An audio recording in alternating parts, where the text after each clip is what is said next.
Welcome to the Magic on the Inside podcast by the Sisters Enchanted, where we chat magic, hot topics, personal development, and good old-fashioned life. Brew up something delicious and sit with us for a spell.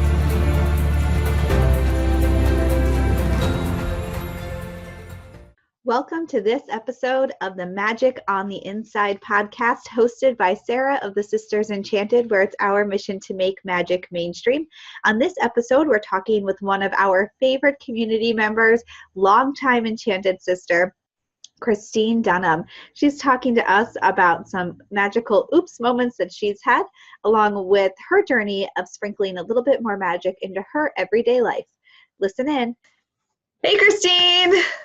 Hi. Thanks so much for joining us on the Magic on the Inside podcast. So welcome to all of our listeners, anybody who might be watching this on YouTube. I'm Sarah, you know me, founder of the Sisters Enchanted, and I am bringing you a chat today with Kristine Dunham, one of our Enchanted sisters. She's been hanging with us online for like ever now, it seems like. And so I'm really excited to get to know Kristine a little bit better. So welcome, Kristine. Hi. Again. So Kristine, real quick, why don't you just tell us like about you, kind of the, who you are, where you are, stuff like that. Best way to describe me would be, or to explain myself, is I'm a very weird, eccentric individual, and I've always been into anything witchy, supernatural, vampires, anything. I don't know why. I think it's just how I was raised. But I finally admitted to myself that I am witchy about 2 or 3 years ago, and it's when I found you guys. I was back on my journey, and honestly, I cannot remember how far ago it's been, because it's been so long. Yeah.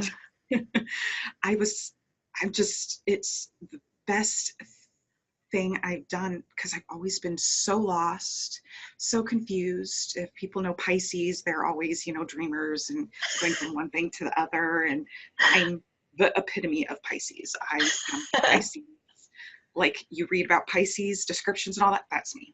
So it's the worst, but at the same time, I finally found what I've been looking for, what I've been searching for. I always felt like I was lost, out of just not right, I guess is the best word. And I finally found it, and you guys have helped me along the way. And I'm so thrilled to be on this path, because every time I wake up with a smile on my face now, instead of being depressed. Best way to say it is I wake up with a smile. So like this morning, I woke up and I was smiling, looking at my boyfriend in bed, and for absolutely no reason except that there was magic all around, and I absolutely love it. Oh, thanks for sharing that. That's so nice. Yeah. And I'm so glad you're smiling. You have such a nice smile now that I'm getting to talk to you. So you said you kind of you've always been into the supernatural and the vampires and the witchy stuff. When you were a kid, what was life like for you? Like, were you was it a conservative home, or like very open, or were you like the black sheep? What did that look like? Let's see. I was raised by Brazilian parents, and if you know anything about back then, they're raised Catholic. So my mom was raised Catholic. She moved here with my dad, and she went to school and all that. And when she came to the state of Washington, where I was born, she met my godmother, who introduced her to Christianity. So she became a Christian. And the thing is, it's a mix of Catholicism, Christianity, and Jewish. So like if you see any movie with like a Jewish mother, that's my mother. So I was raised in a very conservative, evangelical household, where if you played with, say, a Ouija board, I was not allowed to play with that, because I was communicating with the devil is the best way to say it. Was raised to believe that witchcraft is completely wrong, that you're worshiping the devil, and everything that you can think of that is bad I was not allowed to do. Like The Little Mermaid, for example. I was not allowed to watch that because of Ursula the Sea Witch. Yeah. Yes, I wasn't allowed to watch because she would communicate with the earth and the spirits, and Grandmother Willow was a talking tree and all that. So, like, granted, I was spoiled, so I did watch those, but like my mother was very wary about it. So I think because of that, because she said no, no, no to all that, I was like, fine, I'll be the rebel and I'll do it. So I was kind of a black sheep. And I had one little encounter when I was a teenager. I tried to do a spell because I couldn't buy books and all that and bring it into the home because my mother, I had to hide everything. Yeah. And so I tried to do a spell and it gave me the heebie-jeebies. I freaked out. So I was like, okay, I'm never doing that again. Not doing that. So I hadn't done it for years, but I've always wanted to study witchcraft and witchy, read about vampires. I was a complete fan of Buffy the Vampire Slayer, of course. And then as I got older, my mother continued to push Christianity on me. So I would go to church and all that. And the church I went to, I would attend the church every Sunday and I would be crying. And I thought it was because I was, connecting to God and all that. Come to find out years later, it dawned on me that I did not feel comfortable in that church. It was not that it had bad energy, but I just felt something that wasn't right. And that's why I was always crying. Was Mm-hmm. my body telling me to get the hell out of there. So finally, a couple years ago, before I found you, I was making body scrubs. I make body scrubs, and just because I have allergies towards certain things, and everything I find just does not work for my skin. So I was like, you know what? I'm just gonna make a scrub, and I did it, and I absolutely loved it. And then it dawned on me, oh my God, I'm a kitchen witch. I don't cook food, but I'm a kitchen witch who makes body products. So I started reading about kitchen witchery and doing some research online because, when we're back in the 80s, 90s, we didn't have the internet. Right? I know. And like the local library, my mother worked for the local library. So like if I went there, I had to sneak reading the books, because if I checked it out, I would get in so much trouble because, well, it's her library. She works there. She's going to know everything. So, but like now, the knowledge that is on the internet today is so much more helpful. And that's when I stumbled upon your Facebook group, and I was like, oh my God. And I joined, I think, one of the free classes or something. And then I paid for the Everyday Magic, and I was hooked. Down the rabbit hole you went. Yes, I was into witchery. So it was, and then it just felt absolutely right. Like it just fit. I didn't feel out of place. I felt like I have been searching for my whole life. I didn't even realize it. So that's how it all kind of fell into place, and I haven't even looked back. That's so interesting because I love hearing like just the different like so much sort of religion in your background, and how like sometimes people will share stories of that it like just like really negative religious experiences, and it sounds like yours is maybe like a little like heavy-handed, but not necessarily like maybe not terrible, but you just always knew something wasn't like, it just wasn't the right puzzle piece, right? Like it just didn't exactly lock up properly. Yeah, and I love that you like were open to just following the path and seeing sort of what came up for you, and not like second guessing it too much or. Yeah, I don't like making decisions. And I don't like change. I'm an odd duck, but I like going with the flow. And honestly, my gut and my heart, I always listen to it. So if something's off, I listen to my body. Like I've known people where even pastors, like they gave me the heebie-jeebies. Like I thought they were, I don't want to say perverted, but I got the feeling they weren't very good people, and I just stayed away from them. I just trust my gut like that, and I always go with Yeah. what my insides tell me. So Yeah. So are you still doing a lot? I know I saw in one of our groups that you were doing a little like bath and body kitchen witchery recently. So yeah, are you still on the like kitchen witchery thing? Is that's still your jam? I still have the business. It's called Fairy Magics. I have a Facebook account. I have an Etsy account. I'm not good with the whole business thing. So it's kind of at a standpoint because I don't know how to advertise. And I have like 2 customers that come back to me every single time, and they message me through Facebook, and that's it. Um, but I don't have any postings on the Etsy shop anymore just because I don't know how to advertise. And I was at a point where I was kind of like, well, I don't want to waste the money spending for the postings if there's nobody going to them and nobody's buying anything. But I love doing it and giving it for gifts for people. So like for Christmas, I made, some bath fizzes for Mhm. um, the women of my family. I got them that, and I made some body scrub for them. So I do that. I love gifting people. Yeah. So I do that. So if anything, at least my stuff is getting out there. Well, I love that you're doing Hopefully they can.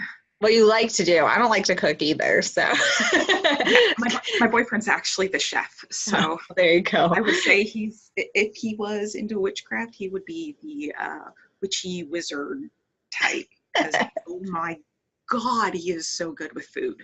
Like I don't know how he does it. It doesn't matter if it's burnt; it's still Yeah. delicious. It We is. all need one of those people in our lives Oh yeah, to save the day in the kitchen. Um, yeah. so, so everyday witches making everyday magic is sort of what we're talking about. And it sounds like you make everyday magic, like just by looking at the magic all around you and by doing your little bit of kitchen witchery. But what are some other like tools and practices and things that you like to do to make a little bit of that everyday magic? I try to. One thing I try to do is meditate. I'm not very good at it, but I try to do that where I'll take some deep breaths and try to remember that the person I am and what I emit and radiate, other people will take in and possibly feel good. So if they're having like a shitty day and they're snapping at me or whatever, I try to at least be somewhat positive and happy so that they can get that energy from me, just because I'm one who, if I could heal everybody and take away their sickness, I would. My one superpower that I've always wished I would have would be the power of healing, where if somebody, say, had cancer, I would touch them, I would take on that cancer, and then the cancer would go through my body and just like release itself and disappear, where the person is no longer in pain, no more suffering, nothing, and I'm the one who takes on that burden, but it eventually goes away where I'm not poisoned or anything, kind of like an immunity. That is But that's so generous. Like seriously, whenever I ponder that question, what would my superpower be? That has never crossed my mind. So you are a beautiful, beautiful, beautiful soul. But okay, continue on. I don't know why. I don't know why I do that. I guess it's just a little bit of an empath in me. I don't know why, but I don't like seeing people unhappy, miserable, um, unhealthy.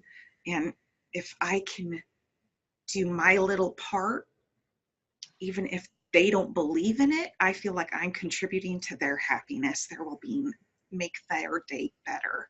And Mm-hmm. that's the part where, like, if I'm driving and I'm driving in traffic now, so like I have a new job and all that. I try to remember that the job is, granted it's a muggle job, but it's a job that I get to help people if I can. And then on my drive with the traffic, if somebody cuts me off and be a jerk, I try to bless them in some way.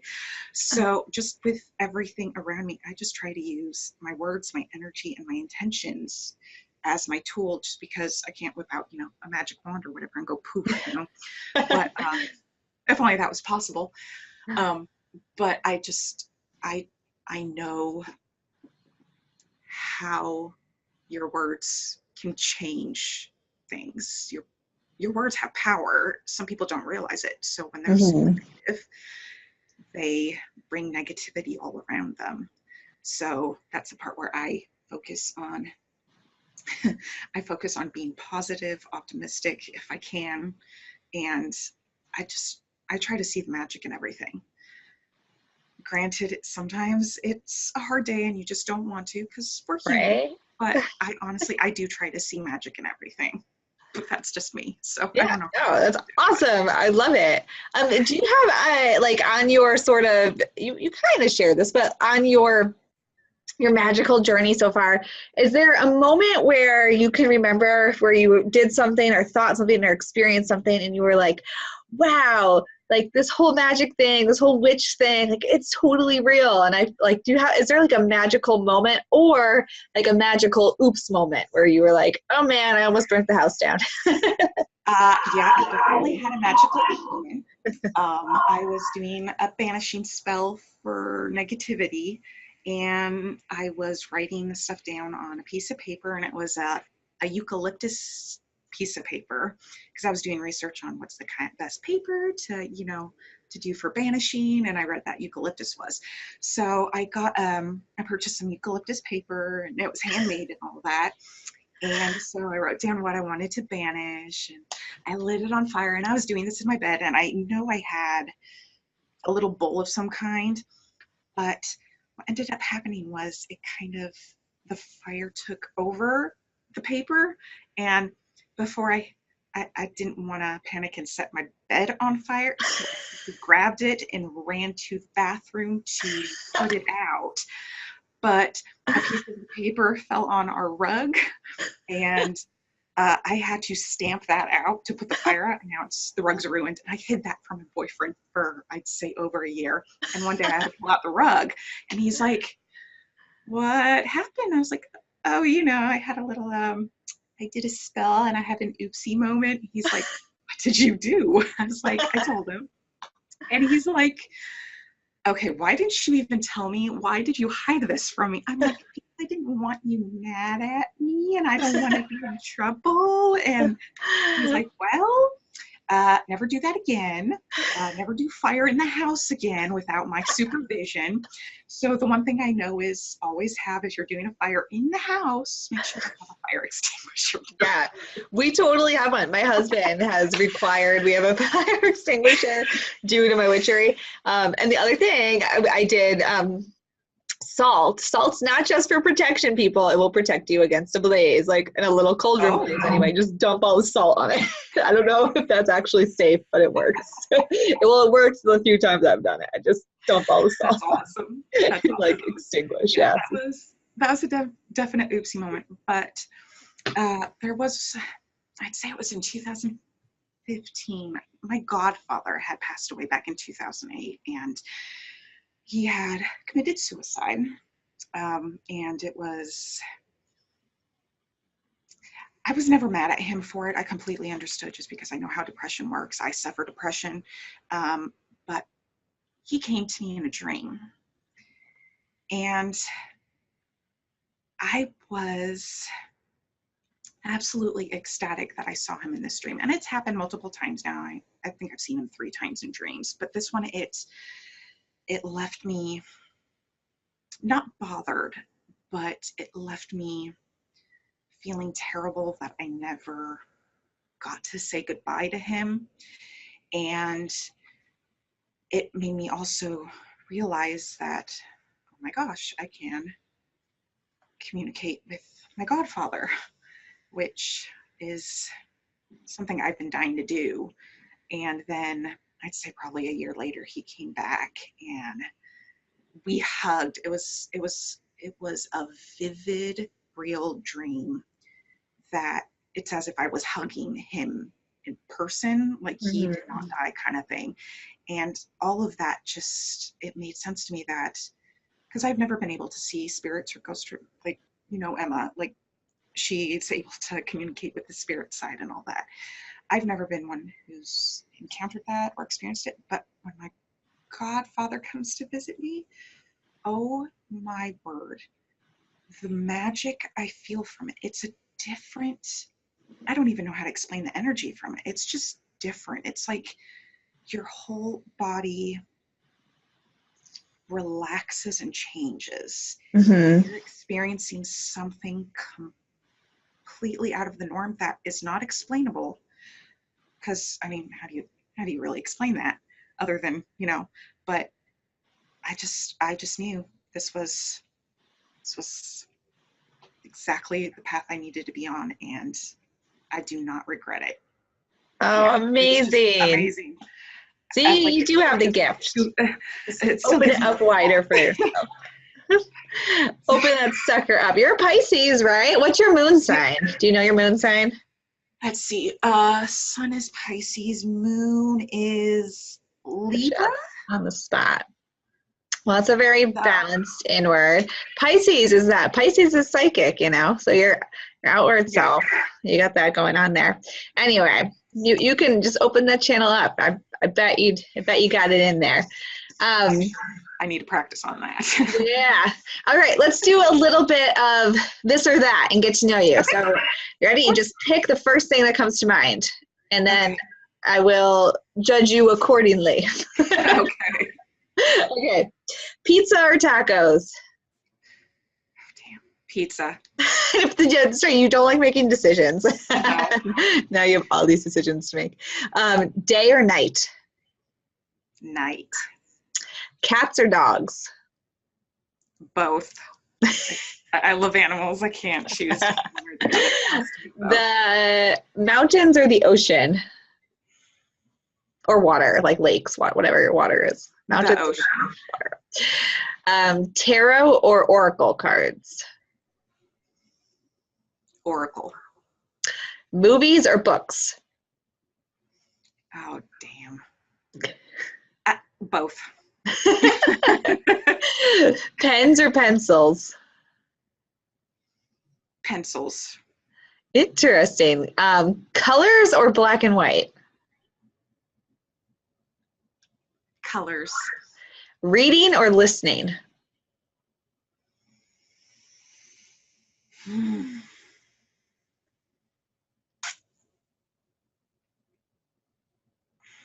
I can like see the stress coming off of you. Listening. Fire or water? Fire. And last one, earth or air? Earth. Earth. So fire and earth, but you like the ocean. Mm-hmm. Yep. Interesting stuff. The pizza or tacos one is hard because I mean they're both so delicious. So yeah, I'm allergic to both. So no. For the pizza, it would have to be gluten-free pizza, and the taco would have to be a taco soup because I can't have the corn. So oh my goodness, so you can't have like anything anyway. You can have maybe gluten-free taco pizza, like that taco. doesn't sound appetizing at all. No. You guys don't have taco pizza? That's a thing here, taco pizza. No, it's like I've never had it. You can order That's like odd. a taco pizza. Everybody come to Connecticut and we shall all have taco pizza under a full moon. It'll be great. I'll get you a gluten-free one. That sounds like a vegan one for Sounds like a plan. I like that plan. Like gluten-free vegan taco pizza for everybody. So it's like I don't even know what that would be at that point. So do you have like some last thoughts or words of wisdom for somebody who is like, I'm a little witch curious. What is this magic thing? Do you have anything you would want to tell that person? Dive in. Take in as much information as you can. Continue reading, absorbing knowledge, and don't get frustrated if a spell goes wrong, because I mean, hell, it's happened to me. I'm not perfect, but just continue working on it because you will get better. It does take time, so you have to definitely be patient. If you don't like being patient, you're just going to have to deal with it. So that's the best way to say it. I mean, don't burn your house down while you're at it. Yes, don't burn down the house. I mean, you have insurance, but I don't think insurance would cover arson in that case. So I know. Like, I wonder if that's like a clause, like fire not covered due to witchcraft. Yeah, that'd be perfect. Because I mean, come on, like, how would that even work? Would it be considered arson? But it's an accident, and how would that work? You'd like a separate insurance rider for witches. You're like, oh, you're a witch. It's gonna cost you extra. Yeah. That's an extra $50 a month. I will do that. Yes. Anyway, all right. Well, thank you so much, Kristine, for chatting with us. And everybody, keep your eyes peeled. Maybe Kristine will get her kitchen witchery bath and body products business rolling, and you can support her in that endeavor. But for now, you can find Kristine Dunham, and you can chat with her in our Facebook groups. I think she's in all of them. Say hi, and just don't be a stranger. So thank you so much, Kristine, for joining us. Of course. Thank you so much. All right. Fun. Yeah. All right. I'll see you around the groups. Of course. All right. Bye. Thank you again so much, Kristine, for joining us on this episode of the Magic on the Inside podcast. Be sure to look up Kristine on Facebook and in our communities online, where you can get to know her a little bit more. She's always around and active. And in the meantime, until our next episode, I hope that you get out there and have yourself an enchanted rest of your day.